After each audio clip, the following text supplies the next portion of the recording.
महानगरपालिकेच्या निवडणुका या सुरुवात झालेल्या आहेत.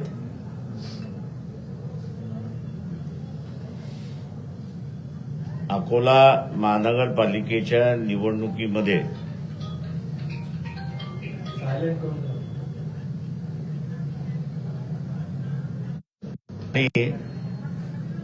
अविकसित शहरामध्ये राहायचं आहे का याचा निर्णय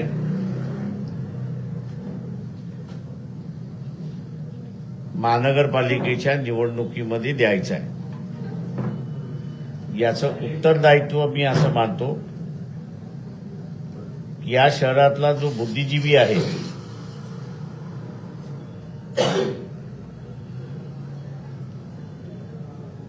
त्याच्याच बरोबर डॉक्टर आहे, इंजिनियर आहे, प्राध्यापक आहे, आय लव्ह अकोला असा म्हणणारा वर्ग जो आहे त्याला ह्याचा निर्णय द्यायचा आहे की त्याला घाणीमध्ये राहायचं आहे की विकसित शहरामध्ये राहायचं आहे अशी परिस्थिती आहे. तर सरळ सरळ भारतीय जनता पक्षाला मतदान द्या, कमळाला मतदान द्या. या शहराला विकसित करायचं असेल तर मग विकासाचे मुद्दे काही आहेत हे पहिल्यांदा असताना लक्षात घेतले पाहिजे.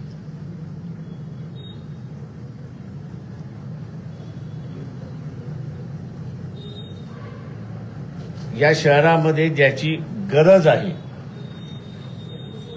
ती म्हणजे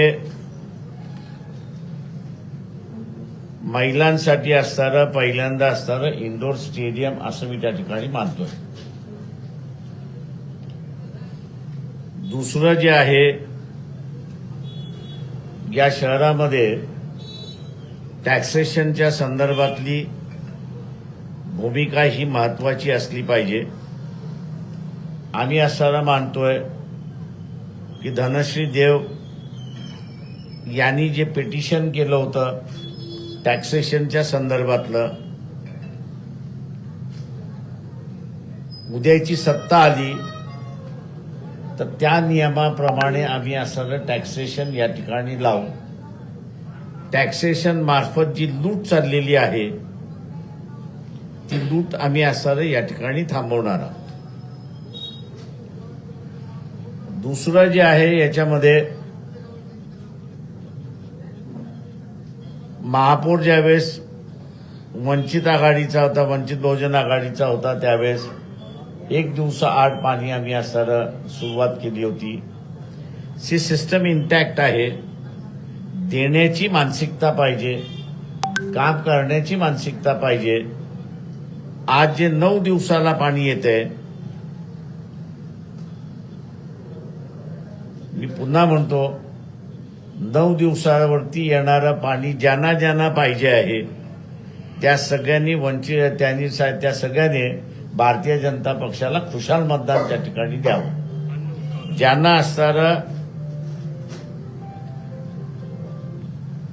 ज्यांना असणारं एक दिवसाआड पाणी पाहिजे त्या सगळ्यांनी वंचित बहुजन आघाडीला मतदान करावं हे आम्ही त्यांना म्हणतोय.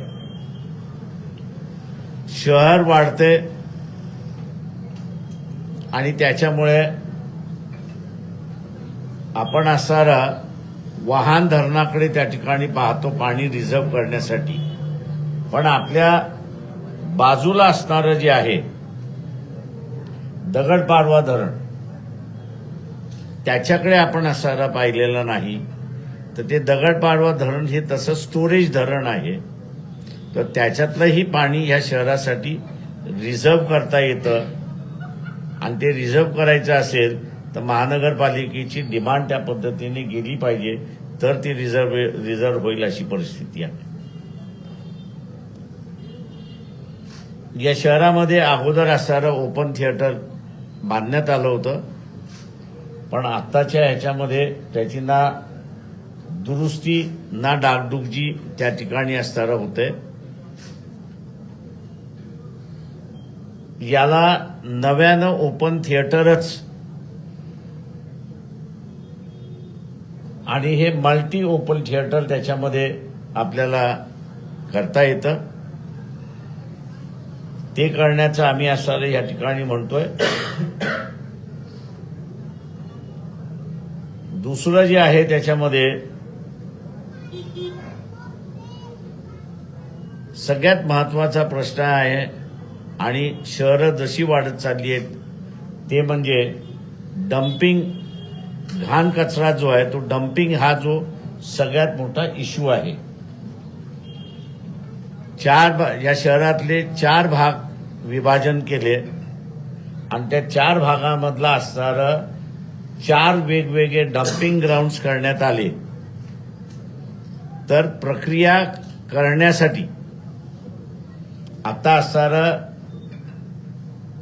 सॉलिड वेस्ट, ज्याला कॉर्पोरेशनचं वेस्ट आहे त्याला सॉलिड वेस्ट म्हणतात, ते सॉलिड वेस्ट एका अर्थाने गोल्ड आहे, सोनं आहे.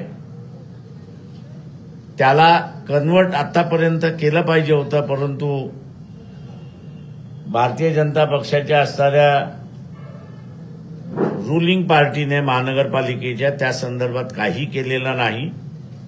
तो उलट वारंवार ज्या ठिकाणी डम्पिंग ग्राउंड आता आहे त्या ठिकाणी 2 महिन्यानंतर 3 महिन्यानंतर असणारं उपोषणाला बसतात.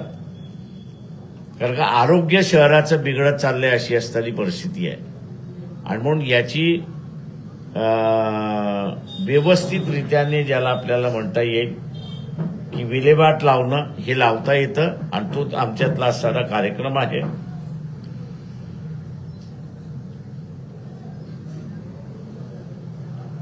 शॉप ऍक्ट चं आता असणारं भाडं आम्ही 20 वर्ष वाढवलं नाही आणि म्हणून एकंदरीत 6,000चं भाडं जे वाढवलेलं आहे,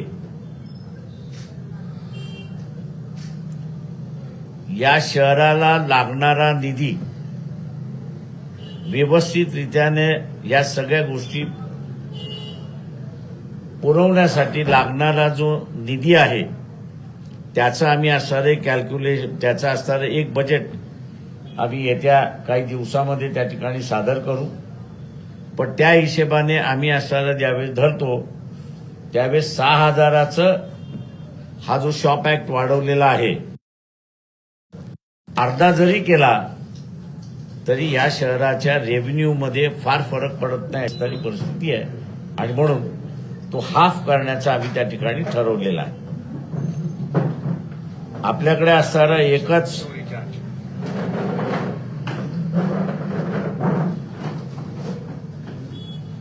मार्केट आहे अकोल्यामध्ये, तेच होलसेल मार्केट आहे आणि तेच रिटेल मार्केट आहे.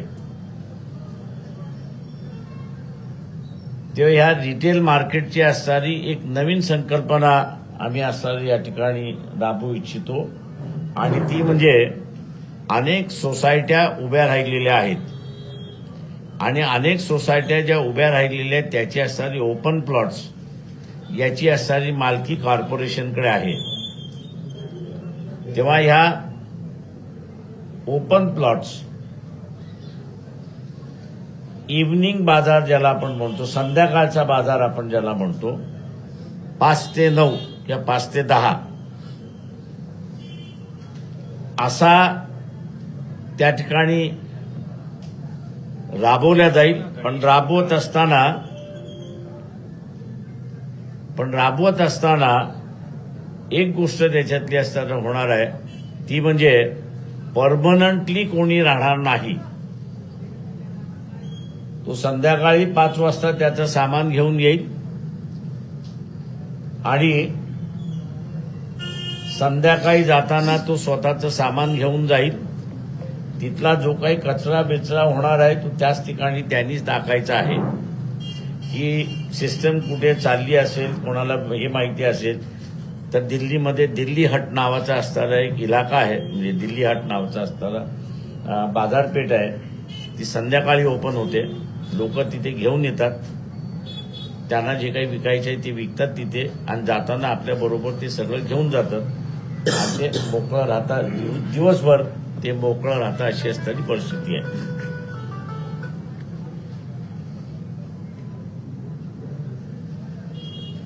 जनता बाजार जे आहे, मी जसं म्हणालो, रिलायन्सला देण्याचा घाट घातला जातोय. आमचा त्याला असणारा विरोध आहे.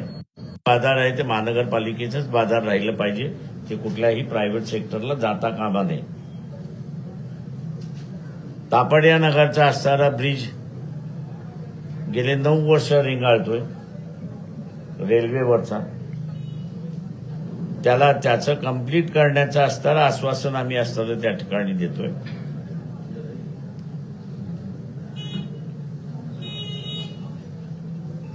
शेवटी उन्हाळा हा आपल्याकडे फार मोठ्या प्रमाणात असतो.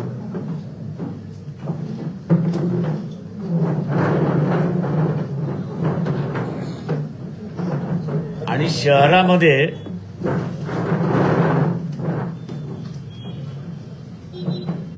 आपल्याकडून वाहते. जगभरामध्ये जिथे टेम्परेचर व्हेरी हाय आहे आणि त्या शहरांमधनं असणारा नदी वाहणार असेल तर उन्हाळ्यातलं टेम्परेचर कमी करण्यासाठी त्या नदीचा असणारा वापर केला जातो. मोरणा नदी आणि इतर नद्या ज्या आहेत त्यांच्यातलं असणारं पाणी हे 90% वापरल्या जाते अशी असणारी परिस्थिती नाही. किंवा रेल्वे लाईनच्या खालच्या बाजूला आपण असणारं पाहिलं तर या पाण्याचा वापरच होत नाही. मोरणा नदीच्या शहराच्या शेवटच्या भागाला म्हणजे गांधीग्रामकडे आपण जातो त्या भागाकडे महानगरपालिकेने असणारा एक बंधारा बांधला. तर ज्या पद्धतीने बाळापूरला पॉवर हाऊसनी बंधारा बांधलेला आहे आणि आज आपण असं बघितलं उन्हाळ्यामध्ये बाळापूर हे 3 डिग्री टेम्परेचर कमी असतं अकोल्यापेक्षा. म्हणजे हा अनुभव आहे. तेव्हा उन्हाळ्यातलं टेम्परेचर 3 डिग्रीने कमी करणं किंवा असणारं ज्याला आपल्याला म्हणता येईल की ड्राय वेदरमध्ये थोडासा ओलावा तो असणारा शहराला या ठिकाणी मिळू शकतो. आणि वॉटर कन्झर्वेशनला जे आहे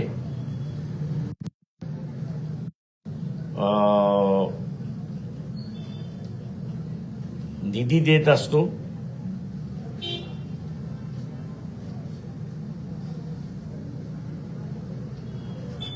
सुप्रीम कोर्टाने अकोल्याच्या संदर्भातला दिलेला निर्णय आपण जर पाहिला,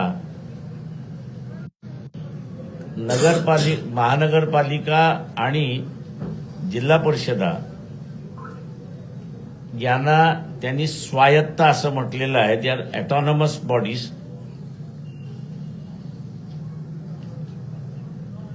कल्पना पुन्हा अकोला महानगरपालिका वंचित बहुजन आघाडीच्या सत्ता आली तर ही सेंट्रल गव्हर्नमेंट स्टेट गव्हर्नमेंट या दोघांच्या ज्या योजना असतात या योजनेला कॉर्पोरेशन ही एजन्सी आपल्याला करता येते.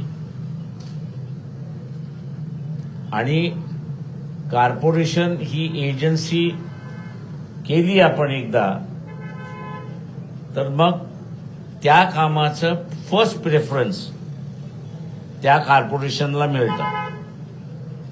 जे समजा आता असणारं कॉर्पोरेशनचं बजेट आपण ढोबळमानाने मी असं धरतोय की 1000 कोटीचं आहे असं धरून चालू, आणि आपलं उत्पन्न जे आहे ते असताना 800 कोटीचं उत्पन्न आहे, 200 कोटीचा गॅप आहे असं आपण त्या ठिकाणी धरलं,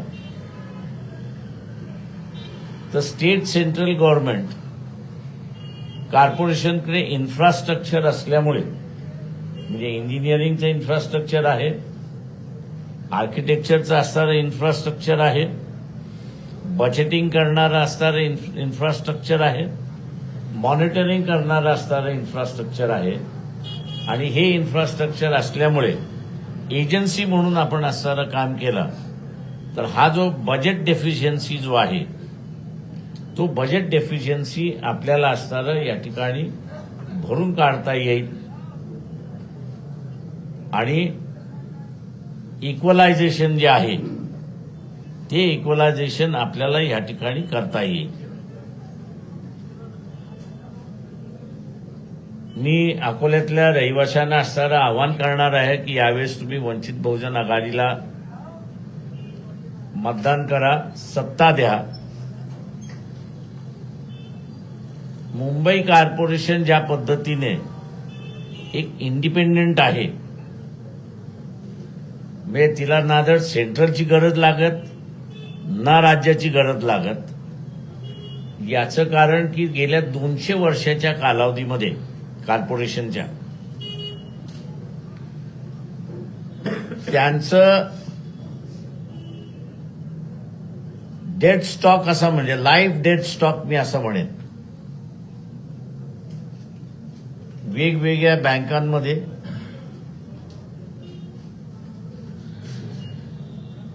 कमीत कमी 2 लाख कोटी आहे. तेव्हा त्यांना कोणाकडेही हात पसरावे लागत नाहीत, ते स्वतःच्याच योजना करतात आणि स्वतःच त्या ठिकाणी राबवतात. अकोला कॉर्पोरेशनला सुद्धा त्या पद्धतीने करता येऊ शकतं.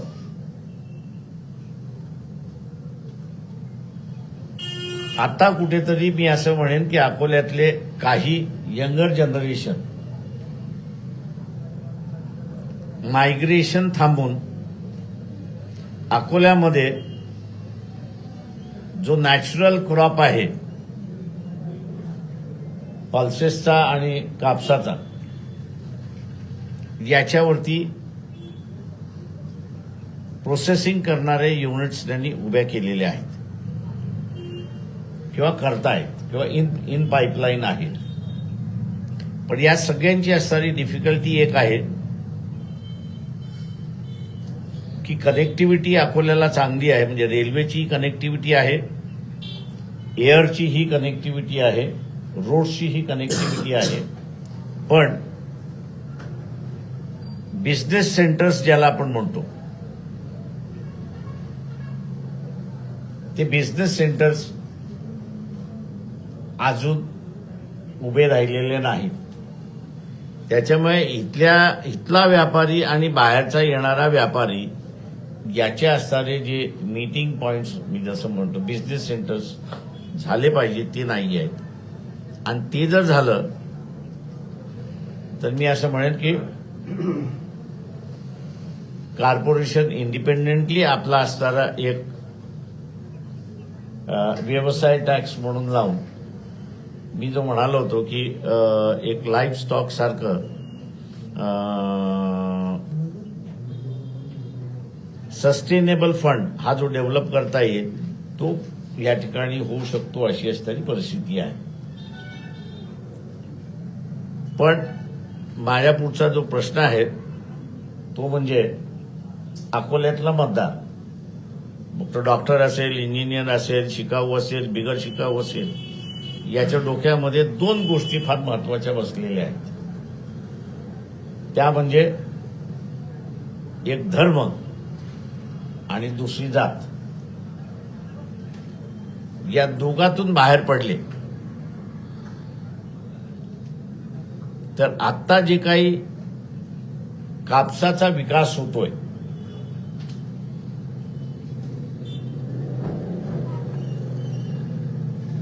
की ज्याचं असणारं व्हॉल्यूम देशभरामधलं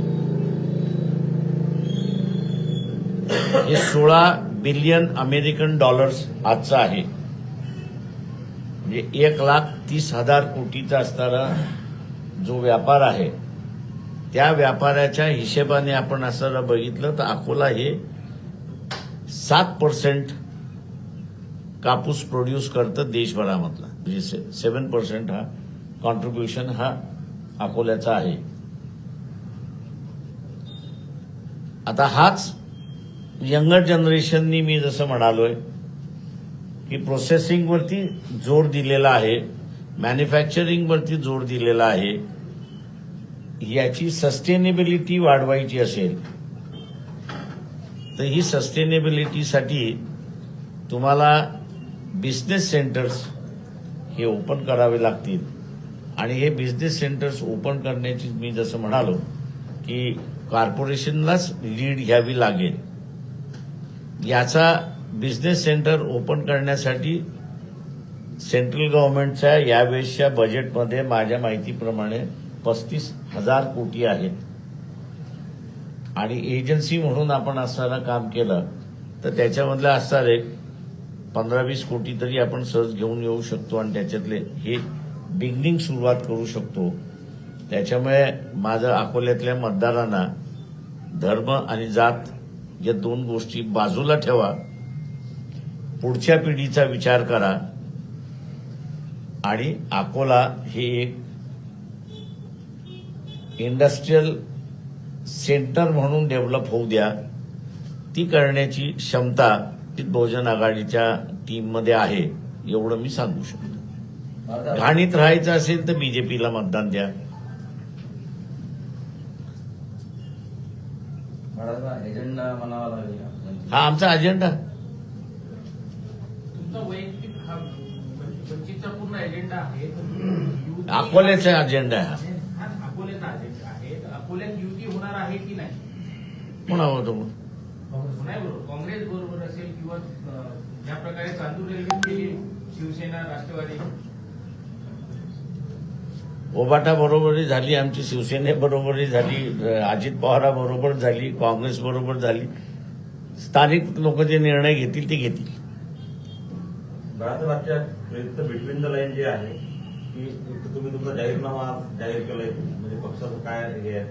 दुसरा विषय असा आहे की तुम्ही सांगितलं की आम्हाला पूर्ण सत्ता द्यामध्ये तुम्ही सोबळावर लढणार आहात. दोन्ही गोष्टी शिक्कामोर्तबाद झाल्या असं समजायचं. ते मी असं म्हटलंय, घाणीत राहायचं असेल तर बीजेपीला मतदान द्या. कोणी द्या तर डॉक्टरांनी द्या, इंजिनियरनी द्या, वकिलांनी द्या, प्राध्यापकांनी द्या, आय लव्ह अकोला म्हणणाऱ्यांनी द्या. आता तुम्हाला जर त्याच्यातून बाहेर पडायचं असेल तर we are one of the players. आमच्यासारखे अनेक प्लेयर्स आहेत. तुम्ही प्रेसमध्ये आणखी एक मुद्दा मांडला की जात आणि धर्म मानणारे अकोल्यावाले. त्यांनी जर म्हणलं जात आणि धर्मासाठी आम्हाला घाणीत राहणे आवडेल तर मग तो निर्णय त्यांनी द्यावा ना. आम्ही कुठं नाही म्हणतोय. त्यांनी बीजेपीच्या बाजूने निर्णय दिला, आता निकष हाच निघतो की त्यांना घाणीत राहायचंय. वेल अँड गुड. लोकशाहीचा निर्णय आहे, तो मान्य करावा लागतो तुम्हाला. मला काँग्रेस सोबत युती फायनल समजायची का? काँग्रेस सोबत जे तुमची बोलणी चालू आहे. मी तुम्हाला काय म्हणालो, ओबाटा शिवसेनेबरोबर सुद्धा बोलली चाललेली आहे. एकनाथ शिंदे शिवसेनेबरोबर सुद्धा बोलली चाललेली आहे. अजित पवारांबरोबर सुद्धा बोलली चाललेली आहे. शरद पवारांबरोबर सुद्धा बोलली चाललेली आहे. काँग्रेस बरोबर सुद्धा बोलली चाललेली आहे. जी बोलली चालली नाही ती फक्त बीजेपी बरोबर. आणि ह्या सगळ्या ठिकाणी एका बरोबर नाही, वेगवेगळ्या ठिकाणी आहे. त्याच्यामुळे आम्ही असताना जिल्ह्यानं सांगितलं की तुम्हाला जे पाहिजे ते करा आणि निवडून या. भाजप वगळून तुम्हाला कोणतेही पक्ष चालेल सोबत. बाळासाहेब, बाळापूरला आपली मतं ट्रान्सफर नाही झाली तर तुम्ही स्थानिक आघाडीला कोणता संदेश देतात त्याला? बाळापूरला तरी मुस्लिम ही मतं ती ट्रान्सफर झाली नाही, की ज्यामुळे तुमचा ते पराभव झाला. तुमचा अनालिसिस पूर्णपणे चुकीचं आहे. त्याच्यामुळे नो कॉमेंट्स. माझ्याकडे असताना माझ्याकडे प्रभाग वाईज जी मतदान मला मिळतं किंवा विधानसभेमध्ये आम्हाला मिळालं त्याच्यापैकी प्रभाग वाईज किती कमी झाली आणि कुठल्या कुठल्या वस्तीमधली कमी झाली तीही आमच्याकडे. त्याच्यामुळे असं पराभव तुमचा काय? पराभव झाला मी मान्य करतो पराभव झाला. त्याचे कारण काय असतील? त्याची अनेक कारणं आहेत ते ह्याच्यामध्ये नाही मी चर्चा करत. हे डायव्हर्ट करत नाही आम्ही. त्याच्यामुळे तुम्हाला असं विचारायचं असेल तर आज याच्यावरतीच विचारा, नाही तर प्रेस कॉन्फरन्स संपली. बाळासाहेब, तुम्ही सर्व पक्षांसोबत तुमची बोलणी सुरू आहे.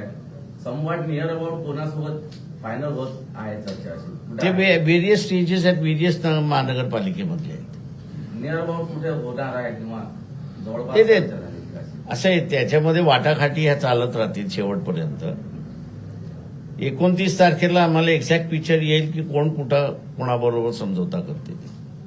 मुंबईमध्ये जागा वाटपासंदर्भात काही बोलणं झालं का तुमच्याकडनं? नाही, ते सगळं धैर्यवान फोनकर बघतात तिथे मुंबई. बाळासाहेब, नवोदय तयार आहे. आपने के लिए किसी के साथ युति? अभी तक तो किसी का प्रस्ताव नहीं आया है. साहेब, आमचं एक बाळासाहेब, वाटतं की तिसरी आघाडी आपल्याकडे आली होती. नवरदेव तयार आहे, मुली पाहणं सुरू आहे. मात्र शेवटी लग्न कोणत्या मुलीसोबत केलं? तुम्ही सांगितलं सर्वांशी चर्चा झाली. म्हणून मी म्हटलं ना सगळ्या मुली पाहणं आहेत हे बरोबर आहे. जी पसंत आहे. ती पसंत आली तिचा बरोबर होणार. मुलगी आली होती तुम्हाला. अजून झालीच नाही ना, अजून झालीच नाही हे तर कुठं सांगणार. चहा पाण्याचा कार्यक्रम सुरू आहे. सर, बड़े पक्षों के साथ अगर नहीं होती है युति तो जो छोटे मोटे घटक होते हैं जैसे छोटी छोटी पार्टी जो उनके साथ में तो हो रहा है उनको हम लोग बचा रहे हैं. साहेब, यांनी जे बंडखोरी केलेली आहे भारतीय जनता पार्टीसोबत तिसरी आघाडी तिसरी आघाडी आपल्याकडे आली होती का? जसे हरीश आलिमचंद आणि अशोक पवार. ते महिन्याभरापूर्वी येऊन गेले होते सगळे. मी म्हटलं तुमचा अगोदर शेप होऊ द्या आणि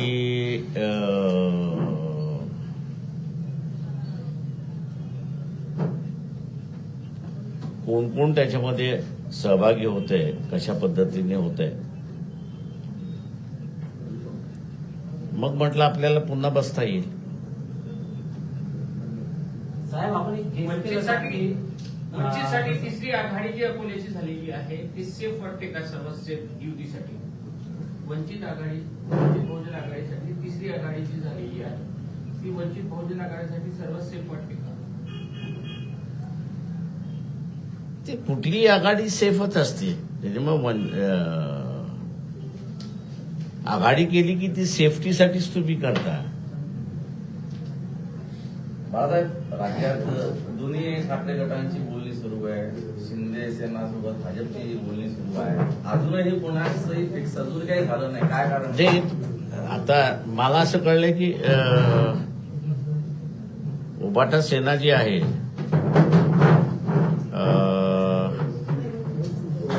त्यांचं सेटल झालंय असं मला कळलंय.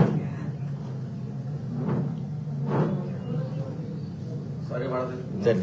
नाही, उबाटा सेना जी आहे आणि राज ठाकरे जी आहे यांच्या ऍज गुड सेटल झाले असं आम्हाला कळलेलं आहे. त्याच्यामध्ये राज ठाकरे म्हणतात जोपर्यंत जागा वाटपाचं होत नाही तोपर्यंत काही डिक्लेअर करू नका अशी ठाम भूमिका घेतली. हो, ते त्यांचं ठरलेलं आहे माझ्या अंदाजानं. म्हणजे फॉर्म्युला ठरलेला आहे की किती किती घ्यायचा. ते एखाद्या दुसऱ्या सीटवरनं वादावादी होत राहणारच. साहेब, तुम्ही अकोला विकासाच्या बाबतीत बोलले तर अकोल्याच्या भूमिगत गटार योजनेच्या बाबतीत तुम्ही बोलले नाही. कारण भूमिगत गटार योजनेची ही पाईपलाईन जी आहे ही फक्त 9 इंच टाकण्याचा. एक लक्षात घ्या की ही पाईपलाईन याला तुम्हाला जर दोष द्यायचा असेल कोणाला तर आता आजारी आहेत पण नाव सांगतो त्याच्यामध्ये तुम्ही असणारा धोत्रे साहेबांना तुम्ही असणारा त्याचा दोष द्या. कारण का 350 कोटी त्यावेळेस असणारी योजना म्हणून मी म्हटलं की गटार योजना जी आहे ती मुद्दामून मी केलेली नाहीये. जी ज्याचा मास्टर प्लॅन असणारा सेंट्रल गव्हर्नमेंटने करून दिला होता आपल्याला आणि त्याच्यातले 350 कोटी रुपये त्यांनी आपल्याला सँक्शन दिले होते, आलेही होते आपल्याकडे अकोला महानगरपालिकेत. पण खासदारांनी पत्र दिलेलं आहे आणि ते मी त्यावेळेस हे केलं होतं की अकोल्याला गटार योजना नको. आता मी काही खासदार नव्हतो, धोत्रे साहेब इथले खासदार होते. त्यांनी असताना ते पत्र दिलं आणि ते पत्र दिल्यानंतर अजित पवारांनी फायनान्स मिनिस्टर असल्यामुळे त्यांनी बारामतीकडे ते पैसे वळवले. मला फोन करून सांगितलं, प्रकाशराव तुमचे पैसे मी पळवले. आणि त्यांनीच मला ते खासदाराचं पत्र दिलं मग हातात. आणि आताची जी योजना आहे ही अनवर्केबल आहे, तिला रिवाईज करावं लागेल अशी परिस्थिती आहे. आणि त्याचं नव्यानं मास्टर प्लॅन तयार करावा लागणार आहे. त्याच्यातला सगळ्यात मोठा फ्लॉ सांगतो की अपस्ट्रीमला डिस्पोजल दाखवलेला आहे. आता अपस्ट्रीमला डिस्पोजल तुम्हाला दाखवायचं असेल तर त्याला पंपिंग करावं लागतं. म्हणजे 24/7 जसं आपण म्हणतो तसं हे 24/365 डेज सारखं तुम्हाला पंपिंग करावं लागणार आहे. आणि त्या इलेक्ट्रिसिटीचं वीज आणि बिल हे आपल्याला भरावं लागेल अशी परिस्थिती आहे. सर, मी याची चौकशी केली असता त्यांनी सांगितलं की फक्त याच्यामध्ये मलमिश्रित पाणी जाणार आहे. त्या 9 इंची पाईपलाईन मधून, जसं आपल्या घरचं आउटलेट 6 ते 7 इंच आहे, पण ऍक्च्युली जर पाहिलं तर ती पाईपलाईन 9 इंचाची टाकल्या गेलेली आहे. आणि नदीतही त्यांनी पाईपलाईन, जसं तुम्ही आता नदीचं बोलतो की नदीत एक तळ तयार करायला पाहिजे आणि तिथं वातावरण आहे. तुम्हाला काय कशासाठी आता असताना नवीन टेक्नॉलॉजी अशी आली आहे की मी आता तुम्हाला जे सांगितलं की सॉलिड वेस्ट हे आता सोनं आहे, सोन्याच्या भावामध्ये चाललेलं आहे. ते प्रॉपर प्लॅनिंग नसल्यामुळे आणि जुना असलेला प्लॅन रिजेक्ट करून का त्याच्यात खाता येत नाही म्हणून तो रिजेक्ट केला आणि खाणारा प्लॅन तयार केलेला आहे. महापालिकेच्या व्यतिरिक्त एक प्रश्न आहे, राज्यातल्या जेवढ्या कृषी जिल्हा परिषद आहेत त्यातल्या ज्या 20% कृषीच्या योजना होत्या त्या सगळ्या वळत्या गेल्या स्टेटमध्ये. पण त्याच्या मागे काय लॉजिक असणार? पैसे नाही आहेत.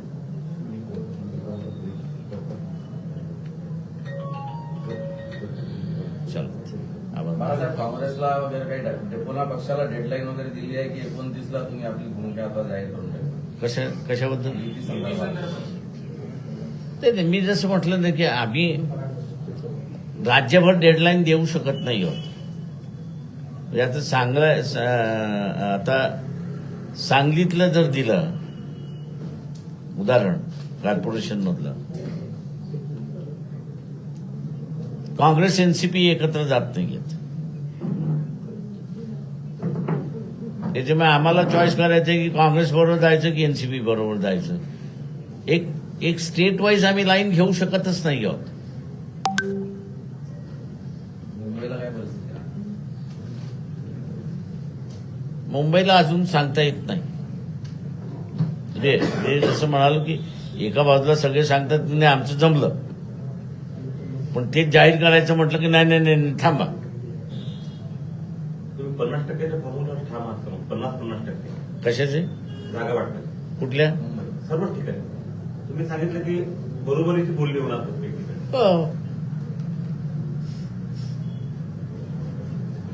100 आम्ही असं आता नगरपालिकेमध्ये बऱ्यापैकी आलेलो आहोत. Without funds, without. तुम्ही एक बातमी काल अशी होती की तुम्ही 50 जागांबद्दल आग्रही आहेत मुंबईत, तर 50-50 म्हणत असाल तर जवळपास 112-113 लागणार जाईल. आम्ही असं तिथे आता 200 जागेंच्या लढण्याच्या तयारीमध्ये आहोत.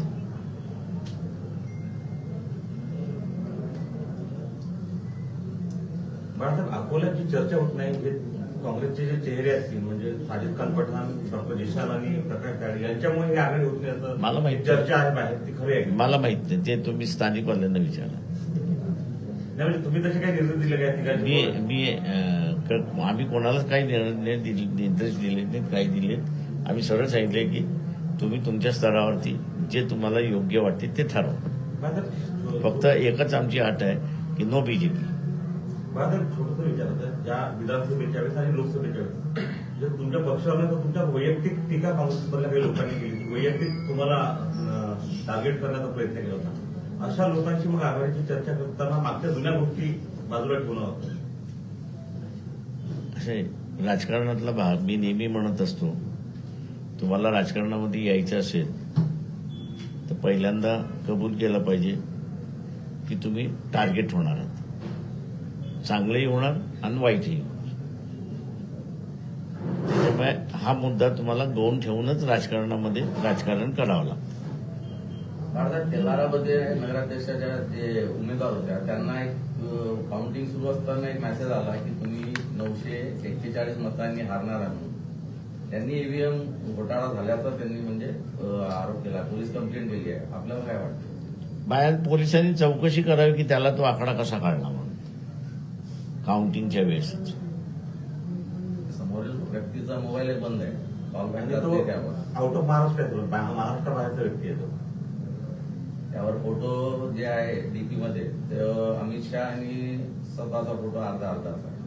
हे मान्य आहे मला, पण माझं तेवढंच म्हणणं असं आहे की पोलिसांनी आता चौकशी करावं की त्याला हा फिगर मिळाला कुठून,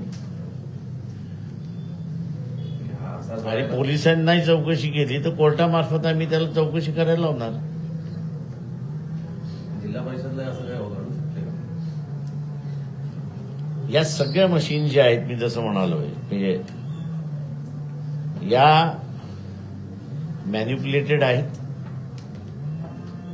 जिथे जो उमेदवार समजा 200 मतांनी जिंकून आलेला आहे असं धरा की फॅक्च्युअली तो 2000 जिंकून आलेला आहे.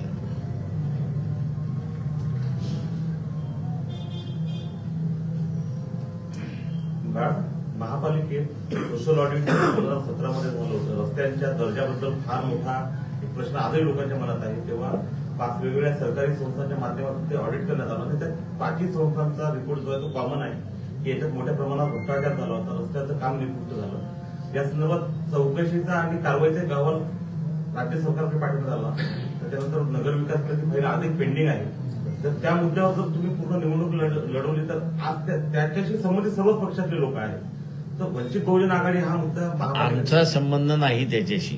म्हणून प्रश्न त्या तुम्हाला माझ्या पत्रावरती सुरुवात झालेली ती इन्क्वायरी आहे 16 कोटीच्या संदर्भात. प्रश्न म्हणून मी सांगतो की तुम्ही भूमिका घेऊ शकता. तर आम्ही सरळ म्हटलं इथल्या घाणीत राहायचंय लोकांना, त्यांनी ठरवावं. त्या घाणीमध्ये हे करप्शनही आलं.